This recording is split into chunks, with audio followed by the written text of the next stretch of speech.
sur Ah ouais, scène. mais de ouf. Incroyable. Ah ouais. Non, lourd.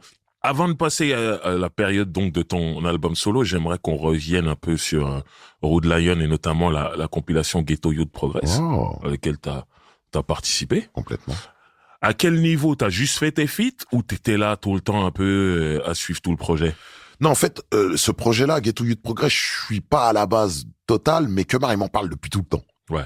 C'est un projet qu'il a à fond dessus, il veut le faire avec moi, il veut que je sois un peu le directeur artistique de tout ça. Mais il est super virulent à cette époque-là. Ouais. Il traite les rappeurs avec un fusil à pompe derrière la vitre. Il est avec Nodo le dingue.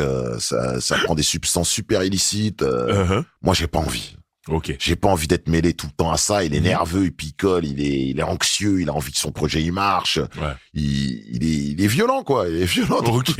Ok. Il est dans la violence, toute sa splendeur, quoi. Même Francky, une fois, il craque, je crois. Il vide je sais pas, du coca sur la SSL, ou je sais plus quoi, tellement il en a marre de Kemar. Il est insupportable. Ok. Il est vraiment insupportable.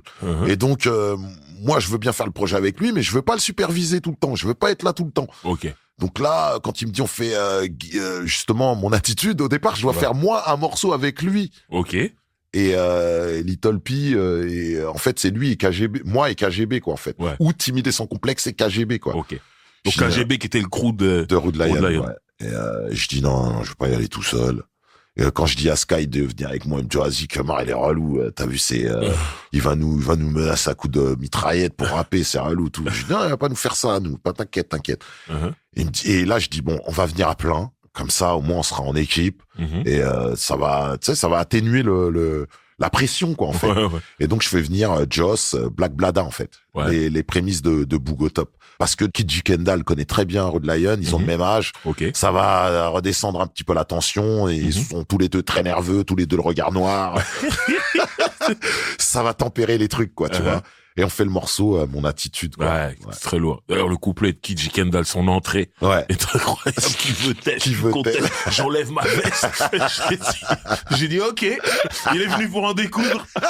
C'est chaud. Ah non, mais c'était fort. C'était très très fort ce morceau. On l'a fait vraiment dans l'euphorie, dans le truc, et c'est vraiment un super bon morceau. Et Rude Lion, comme j'ai dit, c'était un musicien, c'était aussi un compositeur et tout. Et c'est quelqu'un qui aimait vraiment la mélodie. Ouais. Et qui aimait les détails, que son son soit bon, parce que ce projet, il a été masterisé aux États-Unis. Complètement, ouais. Alors que c'était un projet indépendant aussi. Ouais. Alors que ça se faisait pas encore. C'était très rare, quoi. C'était rare, et quand ça arrivait, c'était en major, ou truc, tu vois. Exactement, ouais. Et lui, en indé, quand même, il a été jusque-là. Bah, il était exigeant. Voilà. Il était très exigeant. Regarde ce morceau qu'il a fait avec Expression Directe. Ouais. Mon esprit part en couille. Mais quel morceau, quoi, en fait. C'est un truc de ouf. Ouais. Et juste après, il fait tout un album avec Big Red. Ouais, un album un petit peu LF, façon, qui a pas super bien marché, hein, mais il y a des qu'est-ce qu'il est bon, cet album. C'est une tuerie pour moi. C'est vrai. Il innovait dans le style, quoi. Vraiment dans le truc. Il y avait un truc de super novateur, quoi. Non, c'est vrai. On est d'accord. Après, bon, tout le monde n'a pas compris, la puissance la puissance du gars, quoi, tu vois. Ouais. Mais, pour moi, c'est un génie, ce mec-là. C'est un génie. Tu sais qu'il a fait partie du premier album de Tonton David, hein. Ouais, je sais. C'est lui qui a fait pratiquement presque toutes les sons, les pianos de Tonton David, les mélodies. Il le big up sur le premier album, on entend. Sauf que moi, à l'époque, je sais pas qui c'est. Ouais. Donc le nom, il passe, je sais pas, c'est plus tard. Quand j'entends son nom, je réécoute l'album de Tonton David, je dis, oh.